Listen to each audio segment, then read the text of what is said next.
Hello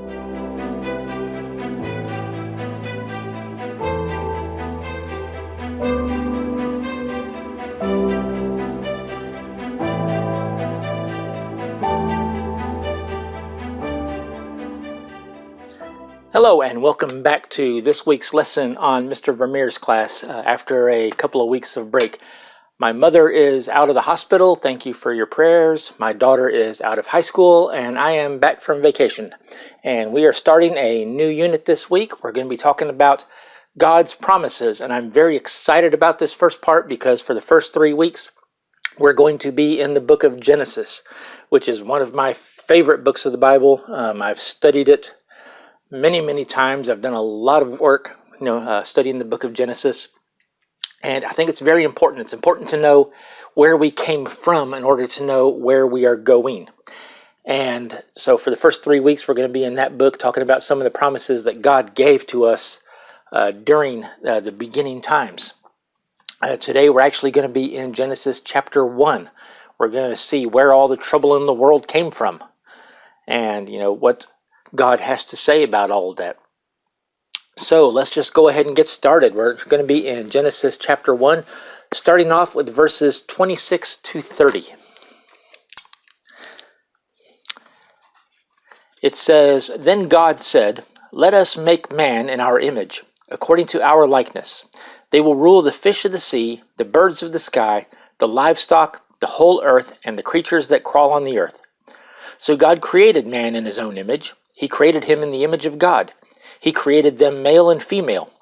God blessed them, and God said to them, 'Be fruitful, multiply, fill the earth, and subdue it. Rule the fish of the sea, the birds of the sky, and every creature that crawls on the earth.' God also said, 'Look, I have given you every seed-bearing plant on the surface of the entire earth, and every tree whose fruit contains seed. This will be food for you, for all the wildlife of the earth, for every bird of the sky, and for every creature that crawls on the earth. Everything having the breath of life in it. I have given every green plant for food.' And it was so." So this first sentence here, God said, "Let us make man in our image." This is on the 6th day of creation. God has spent the first 5 days creating the entire universe. And, on the first day, God creates light. He separates light and dark. You've got the earth, you've got the light shining on one side, you've got the dark on the other side now. And that's causes, night and day. So that's, the first day.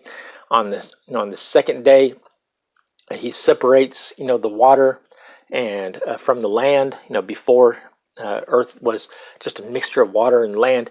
And God goes through the 6 days of creation, making everything, and he concludes it with his greatest creation, humans. Now it says here, God says, "Let us make man." By the word man here, he simply means human beings. This is a general outline. A lot of people try to say there's 2 separate creation accounts, one in Genesis 1 and one in Genesis 2, that contradict each other. But they don't. Genesis 1 is just a general outline of creation. Genesis 2 was most likely written by somebody else. Genesis 1 may have originally been written by Adam, and Genesis 2 maybe by Seth, his son, and it just contains a more detailed account about the creation of man. And then later on, Moses put these accounts together when he compiled the book of Genesis from all the sources that he had, that the patriarchs had kept, that they had written as time went on. This word Adam, or this word man, is actually the Hebrew word Adam, which means literally from the ground. So even in Genesis 1, it says God made Adam, from the ground. That's what the word Adam means. And the interesting thing here is, oftentimes we use Adam as a name for the first man. Truth is, he never actually had a name. The name Adam literally just means the man. So whenever you're reading, Genesis, and whenever you talk about Adam and Eve, you're literally just saying the man and Eve. Adam did name Eve. He called her the woman, but then he gave her a name. But Adam himself never actually had a name. He was just the man. I think that's just kind of interesting there. But it says, God says, "Let us make man," that is, let us make humans in our image. This means that humans are separate from all of the animals. Today we've got so many scientists and so many science teachers telling us that humans are just another type of animal, which I think is funny because then we get on to kids when they start behaving like animals. But humans are not just another animal. Humans are created in the image of God.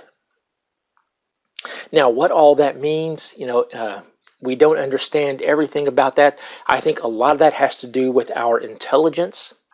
Humans are much more intelligent than any species on Earth.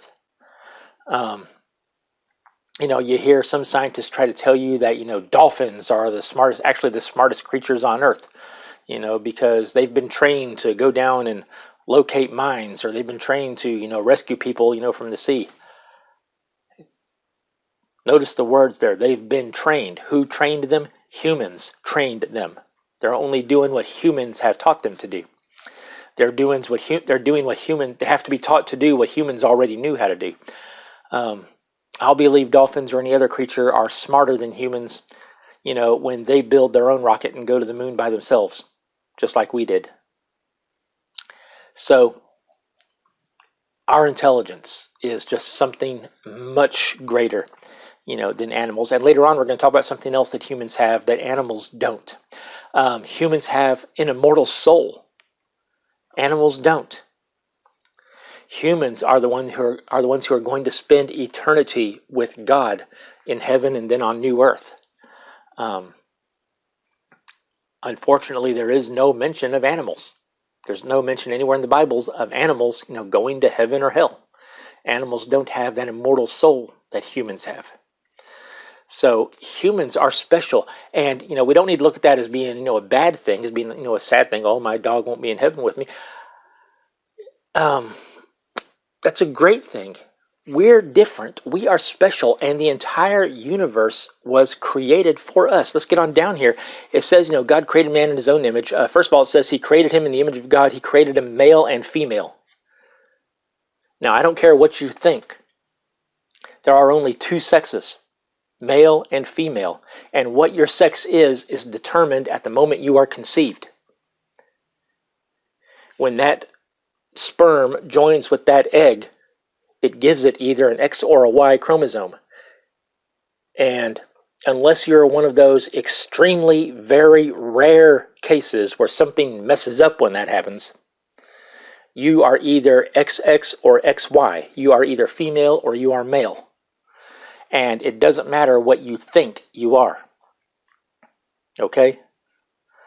God created people male and female. And I remember, someone gave me a lot of flack once on a post I made where I said, why is it that if a man thinks he's a dog, we put him in an insane asylum, but if he thinks he's a woman, we applaud him for his courage in coming out? And someone gave me this whole list of all these genetic conditions, saying, these are all these things that people could have, where, maybe their genes got messed up and they've got two X's and a Y, or they've, got two Y's and no X's at all, or, something, and it's, they're born with no sex organs, or they're born with both sets of sex organs fully developed, or something like that. And I just looked at that whole list, and then I just replied to that person, okay, which one of these conditions did Bruce Jenner have? Because all of this talk about transgenderism, all this talk about gender fluidity and all that didn't come out, really, until he decided, this big celebrity decided he wasn't a man, he was a woman. And he decided to start dressing as a woman and acting like a woman. And that's when suddenly the floodgates opened and all this started coming out. And the truth is, he doesn't have any of those conditions. He's just got something up here that makes him think he's a woman. Well, again, it doesn't matter what you think. I'd call that a mental condition that needs to be treated. And, that may not be the politically correct thing to say, but that's what I believe. That's what the Bible says. So, it says God created them male and female. And then it says, God said to them, be fruitful and multiply and fill the earth and subdue it. Humans are meant to reproduce and to populate and to fill the earth. And it says, fill the earth, explore the entire earth, and subdue the entire earth. Take it under our charge. Humans are in control of earth. First of all, this thing about be fruitful, multiply, fill the earth. I've actually heard some preachers say that this is a command to have as many children as you can.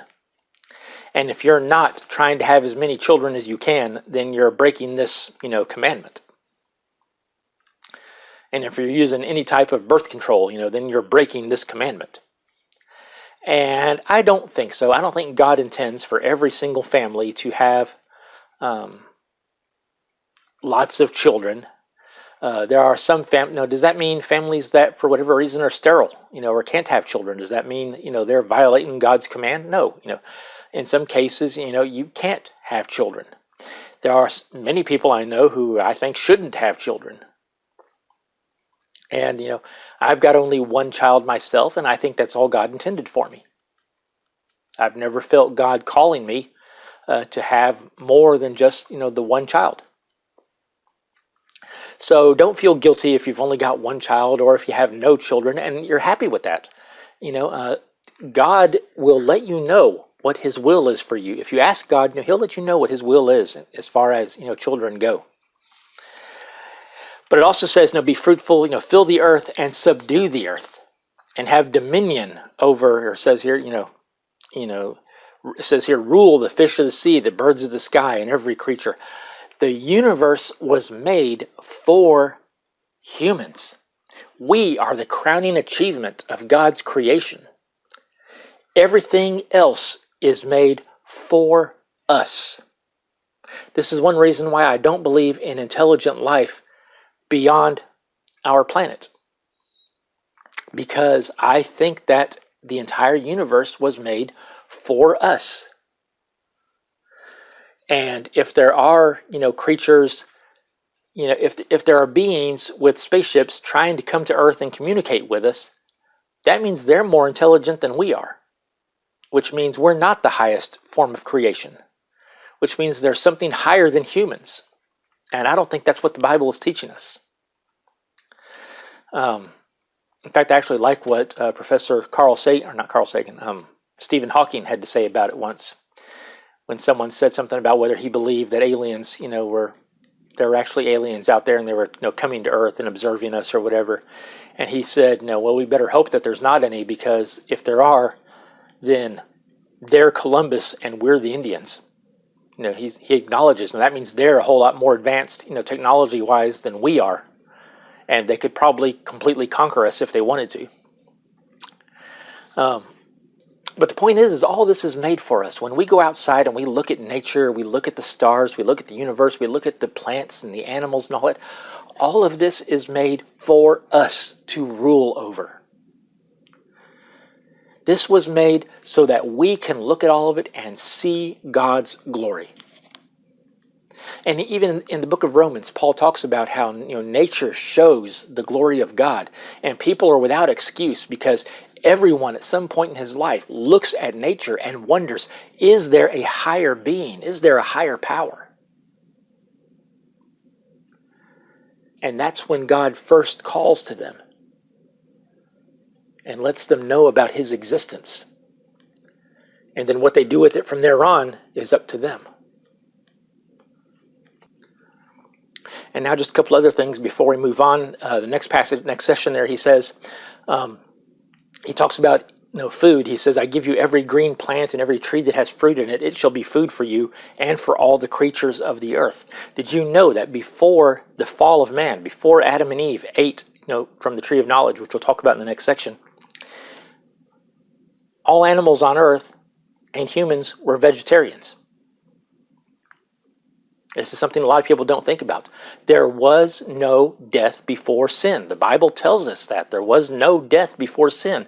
Animals did not kill each other until after the fall of man. Animals were not hostile to each other until after the fall of man. Adam did not have to run from the lions before the fall. Zebras did not even have to run from the lions before the fall. Actually, before the fall, I don't think there actually were zebras. I think they were just horses, and they later, through natural selection and other things, some of the horses became, zebras. But they were all vegetarians. Because that's what God says, I give every green tree. It's not until actually the time of Noah, which we'll talk about in the next week, when God gives the command for men to be allowed to eat meat. So that's just something interesting there as well. And another thing that people think about here, he talks about every creature that crawls on the earth, everything having the breath of life in it, the nishma chayim, the breath of life. This in the Bible is what the Bible uses to determine whether something is alive. Now, I say, there is no death, before the fall. And someone's going to come back and say, well, what about Adam pulling that carrot out of the ground and eating it? That's killing the carrot. No, it's not. Because nowhere in the Bible are plants ever referred to as being alive. And in fact, even some of the things that we call animals in the Bible are never referred to as being alive. The Bible's definition of alive is anything that has the breath of life in it. So killing a plant is not murder. Because as far as God is concerned, plants are not alive. Human scientists have come since then and made their own definitions. And, the definition of life, this is what I taught my class, the definition of life, is, according to most scientists, is what I call the Sesame Street definition, because this is what they actually teach on Sesame Street. They say that for something to be alive, it has to breathe, eat, and grow. Well, as far as breathing and eating, plants, they do respirate, except instead of taking in oxygen and releasing carbon dioxide, they do it the other way around. And you could say they eat because they do absorb chemicals, into themselves to help build their, structures and all that, They do it in a different way. They don't eat the way that we eat. So you've got kind of loose definitions of breathing and eating. But that's what scientists call breathing and eating as far as plants go. So therefore, they say plants are alive. But that's a human definition. That is not God's definition of alive. In fact, I would talk about the whole taxonomy table. When they try to say, well, humans are related to chimpanzees and all this. And they look at, genus names and species names and all that. You got to remember, all of those are man-made definitions. The only reason that some of these animals are grouped together is because they share certain characteristics that scientists say, okay, since they have these characteristics in common, let's put them in the same group. For example, people like to argue when you say that a whale swallowed Jonah, and they say, no, the Bible says a big fish swallowed Jonah, and a whale is not a fish. Well, who says a whale is not a fish? God never said a whale was not a fish. We said that a whale is not a fish. Because a whale has hair, a whale gives birth to live young, a whale gives milk. This is an oversimplification. So therefore we say whales actually belong in the mammals group instead of the fish group. Well, as far as the ancient Jews were concerned, and as far as God was concerned, I guess at the time, a whale swims in the water like that, so it's a fish. So there's no contradiction between saying a big fish swallowed Jonah or a whale swallowed Jonah, because to the people writing it at the time, as far as they were concerned, a whale was a fish, and it wasn't until some time later that scientists came along and said, no, we're going to put a whale over here instead of over here. It just depends how you want to define what a fish is. Okay? So let's, that's... I could get into a whole, thing about that, but let's go on. Let's skip ahead now to Genesis chapter 2, verses 16 and 17. We know what happened. God gave, let's look at it right here. This is actually what it is. Verses 16 and 17. It says, and the Lord God commanded the man, you are free to eat from any tree of the garden, but you must not eat from the tree of knowledge of good and evil, For on the day you eat of it, you will certainly die. So God creates Adam and Eve, and he puts them in the garden, and the garden has everything they need. They don't even have to work for it. If they get hungry, just walk up, pick a fruit off a tree, and eat it. There's no, he doesn't have to put forth really any effort to do anything.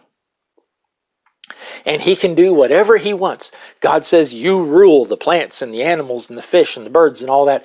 You can do whatever you want with them. Except this one tree out of all of these that I've created. Don't eat from it. Now you could say, well, of course, if you tell somebody not to do something, that's going to make them want to do it. That doesn't apply to Adam because Adam did not have that sin nature that we have. We have the sin nature passed down from Adam because of this, and that's what causes us to want to do the one thing that you tell us not to do. But Adam didn't have that.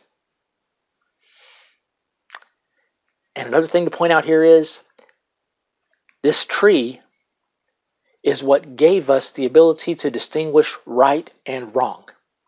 Adam and Eve did not think, I should not eat from that tree because it's wrong. They thought, the only thing they thought was like a little kid thinks, or even like an animal thinks, I should not eat from that tree because God said not to. And if I do, then something bad is going to happen to me. My daughter, when she was 3, 4, 5 years old, I'd tell her not to do something. She doesn't think, well, I shouldn't do that because it's wrong. She thinks I shouldn't do that because Daddy said not to, and if I do it, he's going to punish me. Or, Daddy said to do this, so I should do that because because he said to do it, and if I do it, then he'll give me a reward. He'll be happy with me. So that's the only way they're thinking. The same way my dog thinks. My dog doesn't think, I shouldn't, go to the bathroom in the house because it's wrong. My dog just thinks, my master, spanked me every time I did it and put me outside. So therefore, I'm just going to go ahead and go outside and do it because apparently that's what he wants. He doesn't think about being right and wrong. That's what this tree did. This tree gave us the knowledge to know right and wrong. And it's not something God necessarily was wanting to withhold from us. God wanted us to be innocent. God wanted us not to worry about right and wrong. God just gave us the one command. Don't eat from the tree. But Satan, in the disguise of a serpent, we know it was Satan because in the book of Revelation, it refers to Satan as that old serpent.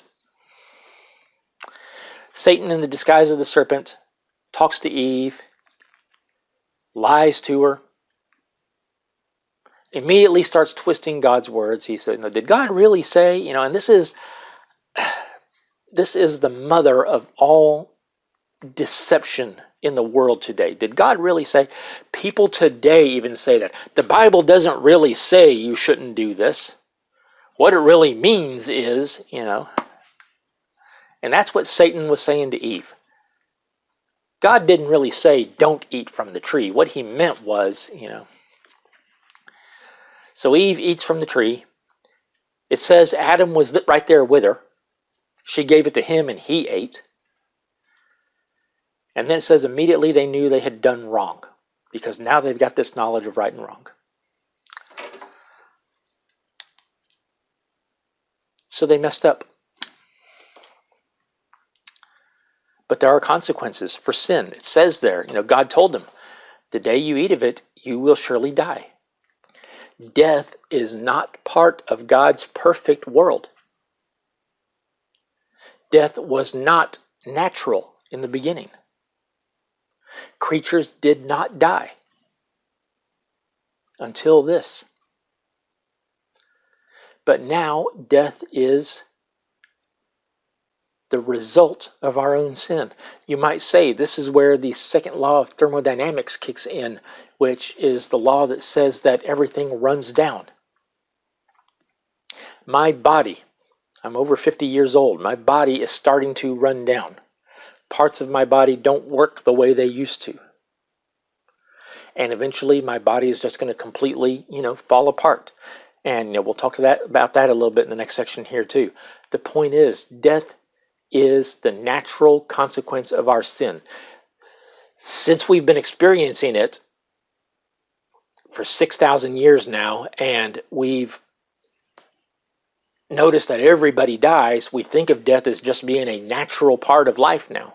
And, in a way it is. Everybody is going to die unless, God, takes them, which has only happened a couple of times in history. Or, if Jesus returns, before then. But the point is, we've become so accustomed to it that we think this was, what God intended all along. No, God did not intend for anybody to die. That was our choice. We're the ones who called that. We're the ones who made that call because Adam chose to disobey God. So, what is the result of Adam disobeying God? Let's look at Genesis 3, verses 16 to 19. He, that is God, said to the woman, I will intensify your labor pains. You will bear children with painful effort. Your desire will be for your husband, and yet he will rule over you. And he said to the man, because you listened to your wife and ate from the tree about which I commanded you, do not eat from it. The ground is cursed because of you. You will eat from it by means of painful labor all the days of your life. It will produce thorns and thistles for you, and you will eat the plants of the field. You will eat bread by the sweat of your brow until you return to the ground, since you were taken from it. For you are dust, and you will return to dust. God confronts Adam about what happened. Adam tries to pass the buck. The woman that you made me gave it to me, and I ate from it. And then the woman tries to pass the buck to the serpent. The serpent tricked me, and I ate. And neither of these excuses holds water with God. Talking about Adam here saying, no, the woman you gave me,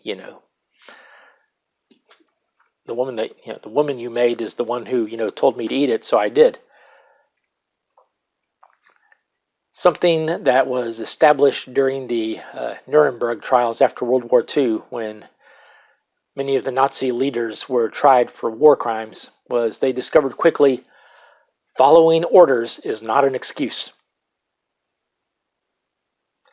You cannot use the excuse that I was just following orders. I was just doing what I was told to do. And that's something that was, drilled into us in my military training as a junior officer. I was taught, if your commander gives you a order which is against the rules of war, and yes, there are rules of war, you are to verify that with him. Sir, I'm understanding you are telling me to do, this or whatever. And make sure that that's actually what he's telling you to do. And if he insists upon that, then you are to place him under arrest for, violation of the Geneva and Hague Conventions and all things from there. You can't use the excuse, well, he told me to do it. That didn't fly with God then, that doesn't fly with God now. You make your own choices. God tells you what is right and what is wrong. And you are to do what is right. It says, and first he judges the serpent. He doesn't give Satan any chance to rebut. He just immediately judges, Satan. But then he goes to the woman and he says, because you committed a sin, and their sin was disobeying God.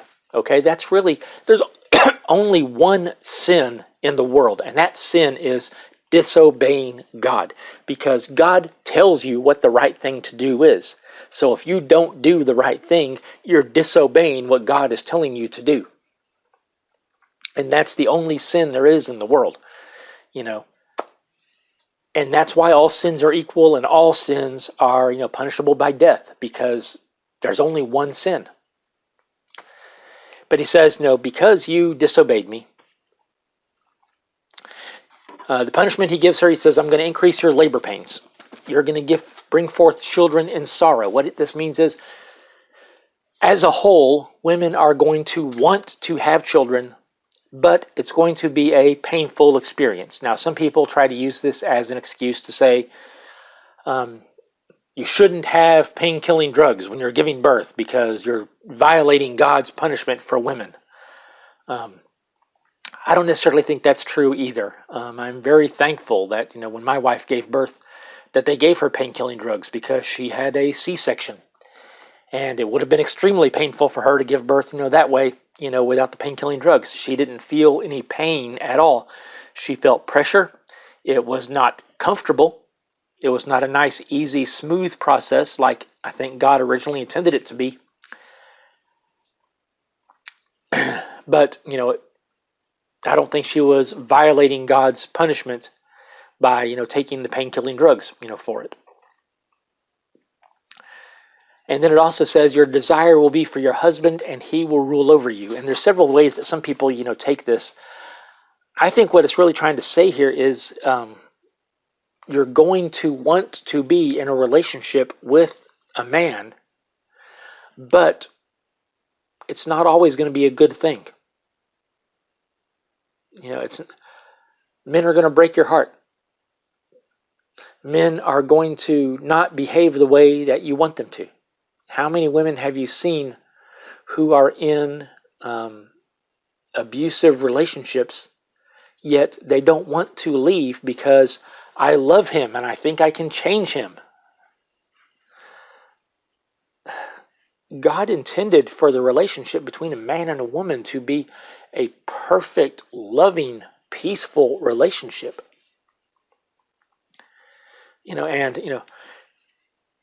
I've been married almost 28 years now. I've been dating my wife actually for 34 years this fall.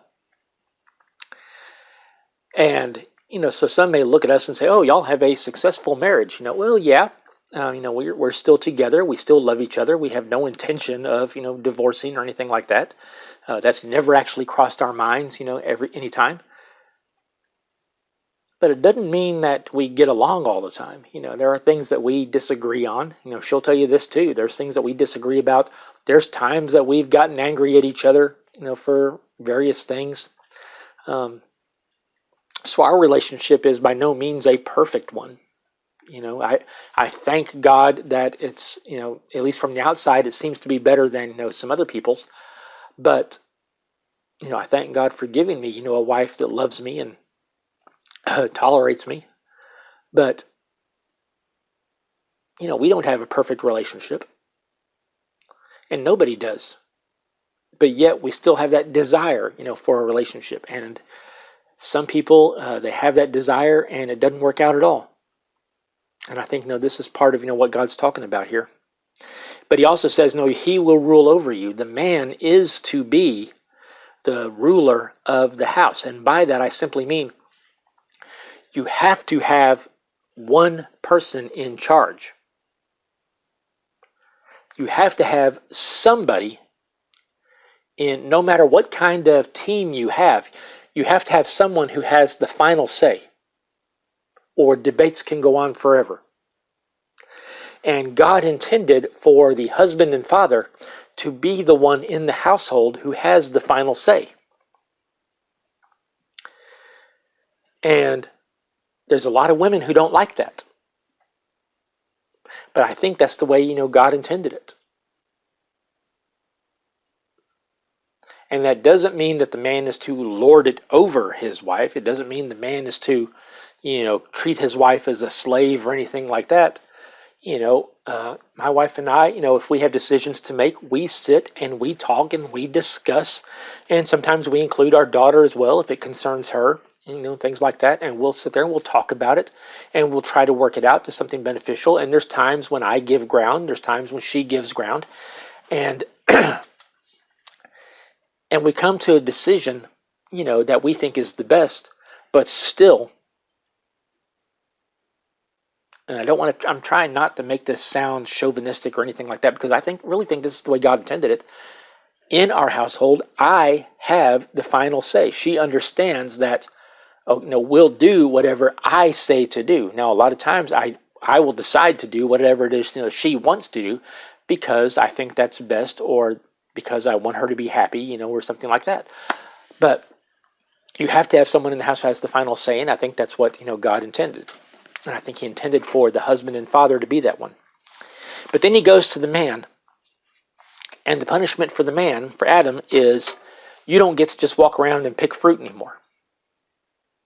If you want to survive, you've got to work for it.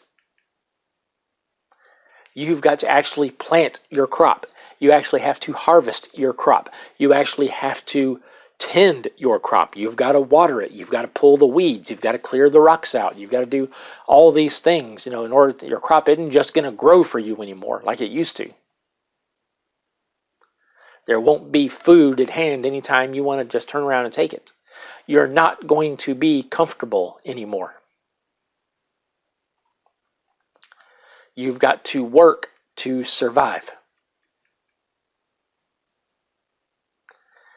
And that's the punishment that God gave man. We're over time, so I need to hurry and get through all this. But then in the end, he says, you're going to do this all the days of your life until you eventually die. Until your body just eventually wears out and turns back into dust. You die, and then your body will decay. Again, what does the name Adam mean? It means from the ground. God says, you are made of dust, and you will return to dust.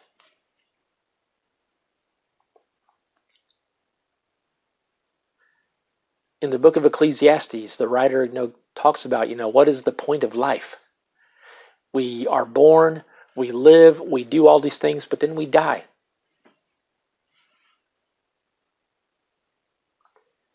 And I don't see how people who don't believe in God can really have any type of worldview other than eat, drink, and be merry. If there is no God,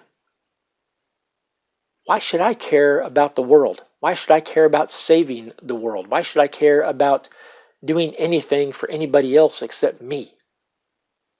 Because when I die, it's over. Big deal. I'm gone. I'm never going to see the results of what happened. But God tells us we need to take care of the world because we are immortal. And when we die, when our body dies, our soul lives on. And we may be able to see the results of what we've done. And God will judge us for what we have done.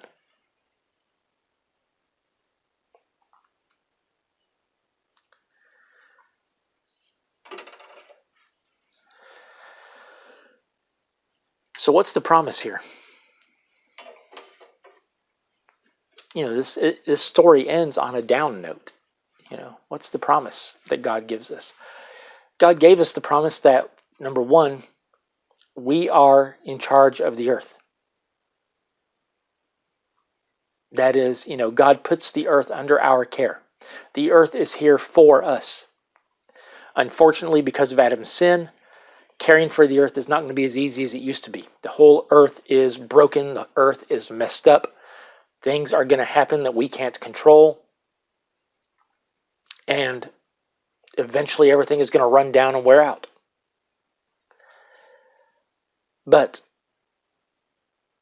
God also gives us the promise, if you read through to the end of the book, because something I didn't mention was, there were two trees in the middle of the garden. There was the tree of knowledge, which God said don't eat from, but then there was also the tree of life.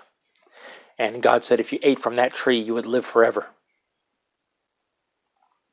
And when Adam and Eve sinned, God removed them from the garden. And then later during the flood, the garden was destroyed so that man would not be able to eat from the tree of life, because God did not want a sinful man living forever. But yet when you read the end of the book of Revelation on new earth, what do we see? We see the river of life flowing from God's throne, and on each side we see growing the tree of life. God will return that tree to us so that in the end we will be able to eat from it and live forever. Yes, we messed up, but God, through his Son, Jesus Christ, gives us the ability to return to him and to once again have a chance at that perfect, immortal state that God originally intended for us. That's the promise he gives us. Next week, we're going to be looking at the result of Adam's sin. We're going to talk a little bit about the flood, but we're mainly going to be looking at the promise that God gave to Noah after the flood. God establishes a new covenant with Noah.